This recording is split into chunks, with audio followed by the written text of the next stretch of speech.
ఈరోజు భారతీయ జనతా పార్టీ రాష్ట్ర పిలుపు మేరకు ఈ రాష్ట్ర ప్రభుత్వంపై జూటా మాట్లాడి ప్రజలకు చీటింగ్ చేసి మోసం చేసి ఓట్లు పొంది గద్దె మీద ఎక్కినందుకు ఆయన ప్రజా కోర్టులో ఈరోజు మేము ఛార్జ్షీట్ వేయడం జరిగింది. ఆ ఛార్జ్షీట్కి దమ్ముంటే సీఎం గారు కౌంటర్ ఇవ్వాలని చెప్పేసి సందర్భంగా డిమాండ్ చేస్తున్నా. భారతీయ జనతా పార్టీ నీ తప్పెదాలని నీ అబద్ధాలని ఖచ్చితంగా అండగడతాం. మేము ప్రజలకు అంబడి ఉంటాం. ఈరోజు మీరు ఒక్క సంవత్సరం గడిచిన 9 తారీఖులో సంతకం చేసేస్తా అయిపోయింది. 2 లక్షలు మాఫ్ అయిపోయినాయి. ఆడోళ్ళ అకౌంట్లో 2500 వచ్చేస్తున్నాయి. ఇవి అయిపోయి మా ఇందిరమ్మ ఇల్లు వచ్చే అంటే చెట్ల మీద ఇస్త్రాకులు కుట్టడం, అబద్ధాలు మాట్లాడడం, ఇది సరి అయింది కాదని చెప్పేసి మీ పద్ధతులు మార్చుకోండి. చేతనైన పని చెప్పండి. అరే నీ బడ్జెట్ ఎంత, నీవు ఇచ్చిన వాగ్దానాలు ఏంది? నీ వాగ్దానాలకు మళ్ళీ నీవే చెప్తున్నావు. ఏమంటాడు? టీఆర్ఎస్ ప్రభుత్వం అంతా అప్పులు చేసింది, నేను అప్పులు తీర్చలేకపోతున్నా. మరి అప్పులు తెలిసే కదా నేను గెలిపించింది.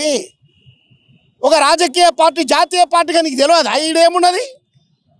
నరేంద్ర మోదీ గారు ఎక్కినప్పుడు కూడా మీ పార్టీ అదే చేసిండే. కానీ ఈరోజు నరేంద్ర మోదీ దేశంలో 3వ ఆర్థిక వ్యవస్థగా తీర్చిదిద్దా లేదా?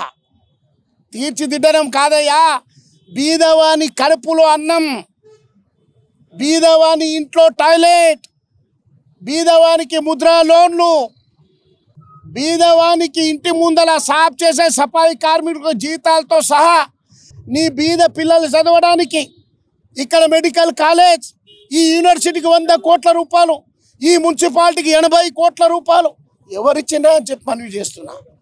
అరే మీ శాత కాని ధనం. నేనేం చెప్తున్నా అంటే అది శాత కాదు కాబట్టి వేరే మీద ఏడ్చి ఏదో తప్పించుకోవాలని చూస్తున్నాడు. బిడ్డాని తప్పించుకోవాలన్నా తప్పదు. నీకు ప్రజా కోర్టులో ప్రజలు నీకు శిక్షిస్తారు. ఈ రాబోయే స్థానిక ఎన్నికల్లో ఈ సీఎం గారికి తగిన బుద్ధి చెప్పాలని చెప్పేసి ఈ సందర్భంగా మనవి చేస్తూ ఈ రోజు నుండి మా యొక్క ఉద్యమ శంకారావం ప్రారంభమైంది. ఈ కాంగ్రెస్ ప్రభుత్వాన్ని అడుగడుగున నిలదీస్తాం.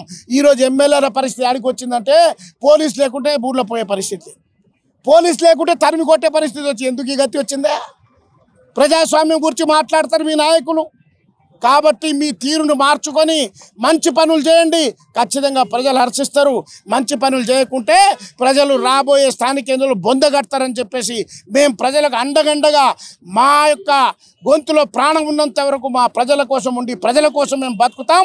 ఈ దేశం కోసం ప్రజల కోసం సస్తామని చెప్పేసి మా నరేంద్ర మోదీ చెప్పినట్లు మేము పనిచేస్తాం. మా యొక్క డి కరుణమ్మ గారి నాయకత్వంలో ఈ జిల్లాలో కేంద్రం నుండి ఎన్ని నిధులు కావాలన్నా తీసుకొని వచ్చి సహకరించడానికి సిద్ధంగా ఉన్నాం. జై భారత్.